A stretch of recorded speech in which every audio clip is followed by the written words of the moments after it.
Repeat again, come back নাকি return back.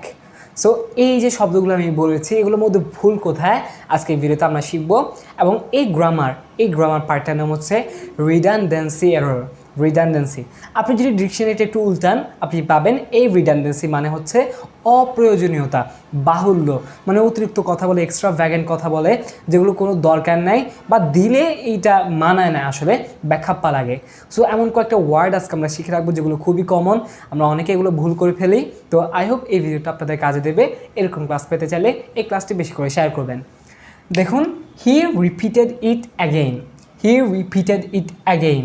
আমরা অর্থ বলবো সবগুলোর, এবং অর্থ বলার মাধ্যমে, অর্থটা বোঝার মাধ্যমেই আমরা কিন্তু এগুলো ক্যারেক্ট করতে পারি, অ্যাকিউরেটভাবে লিখতে পারি।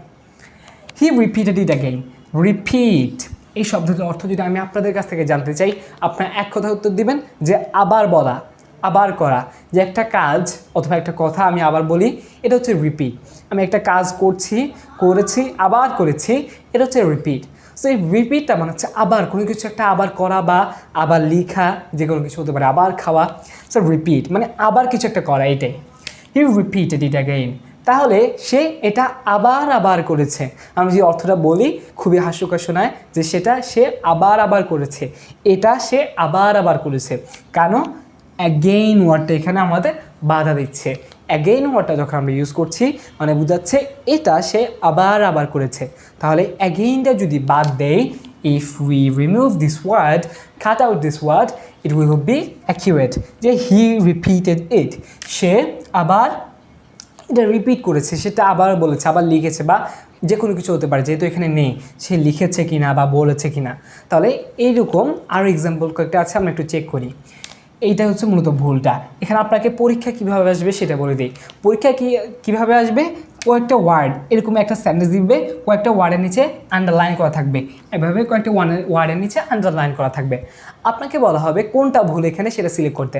আপনি তাহলে এরকম যদি প্রশ্ন আসে দেখবেন রিডান্ডেন্সি এররটা আছে কিনা, যদি থাকে সেটা টিক দিবেন। এখানে এ বি সি ডি, যেমন এটা লেখা থাকবে এ বি সি ডিও থাকবে। সো আপনি যদি ডি ভুল হয় ডিটা সিলেক্ট করবেন, তাহলে আপনার হচ্ছে প্লিজ কাম ব্যাক ও রিটার্ন ব্যাক। কাম ব্যাক মানে হচ্ছে ফিরে আসা, যে প্লিজ ফিরে আসো, দয়া করে ফিরে আসো। কাম ব্যাক এটা হয়, সমস্যা নেই। বাট সমস্যাটা তখনই হবে যখন আমরা বলবো রিটার্ন ব্যাক। রিটার্ন মানে হচ্ছে ফিরে আসা। রিটার্ন শব্দটার মানেই হচ্ছে ফিরে আসা, এটা একটা শব্দ। আবার যদি ব্যাক বলি, ফিরে আসা, দুইবার হয়ে যাচ্ছে না? এটা রিডান্ডেন্সি হচ্ছে না? যে অপ্রয়োজনীয় কথাবার্তা বলছি, ফিরে আসা, এটা শোনাতেও বেকার লাগছে, বা লিখতেও বা বলতেও ভালো লাগছে না। সো যদি আমরা ব্যাকটা ক্রস করে দিই, বাদ দিয়ে দেই, হয়ে যাচ্ছে। কাম ব্যাক এটা সঠিক, বাট যখন রিটার্ন ব্যাক বলবো এটা ভুল। প্লিজ রিটার্ন অথবা প্লিজ কাম ব্যাক, এভাবে। তাহলে ব্যাকটা এখানে redundancy error. Number 3, I saw the whole thing with my eyes. I saw আমি দেখেছি, কি দেখেছি?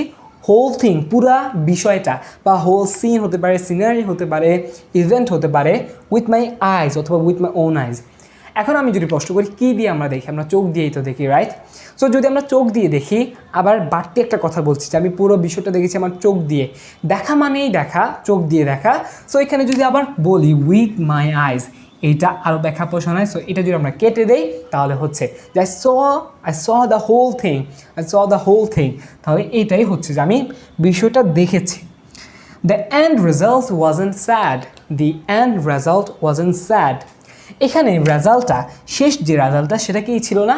দুঃখের ছিল না, মানে ভালোই হয়েছে মোটামুটি। সো দুঃখের ছিল না, বাট আমরা যদি উত্তরটা না দিতে পারি সঠিকভাবে সেটা হবে দুঃখের। সো এখানে দেখি the end result wasn't sad. End result কী হয়? রেজাল্টটা সাধারণত এন্ডেই হয় বা শেষেই হয়। একটা পরীক্ষা দিয়েছেন আপনি, অনেকক্ষণ বসে থাকলেন, রেজাল্টটা দিল, সো এটা শেষে হবে একদম। এবং এন্ডটা মানে শেষে বোঝাচ্ছে। সো এন্ড রেজাল্ট দুইটা কিন্তু একটাই অর্থ মিন করছে অ্যাপ্রক্সিমেটলি। তাহলে এন্ডটা যদি আপনি বাদ দেন হয়ে যাবে, অথবা রেজাল্টটা যদি বাদ দেন হয়ে যাবে দ্য এন্ড ওয়াজন্ট স্যাড, যে শেষটা মানে খারাপ ছিল না, ভালোই হয়েছে। আবার তার রেজাল্ট ওয়াজন্ট স্যাড, একটাকে আপনাকে কাটতে হবে, আপনি এইটা কাটেন অথবা আপনি এইটা কাটেন। সামারাইজ ইট ব্রিফলি। সামারাইজ মানে কি?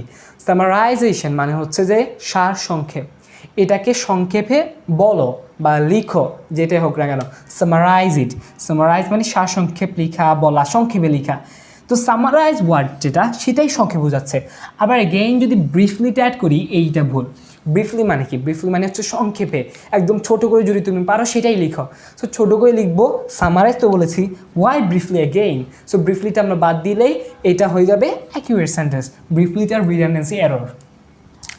দে gave me a free gift. আমরা পাঁচটা কিন্তু এখানে প্র্যাকটিস অলরেডি করেছি, এখানে পাঁচটা আমাদের অলরেডি প্র্যাকটিস করা ডান। সো আপনার কমেন্টে জানাবেন এই সেন্টেন্সে যে they gave me a free gift. আমি দাগিয়ে দেই, যেমন এটা এ, দেন এটা আছে বি, এটা আছে সি এবং এটা আছে ডি। সো আপনার কমেন্টে জানাবেন যে এ বি সি ডি কোনটা ভুল, সেটা আপনারা জানাবেন। আই হোপ আপনারা পারবেন। So that's all for today. আমাদের ক্লাসটি শেয়ার করবেন। Thank you for watching this video. আল্লাহ হাফেজ, আসসালামু আলাইকুম।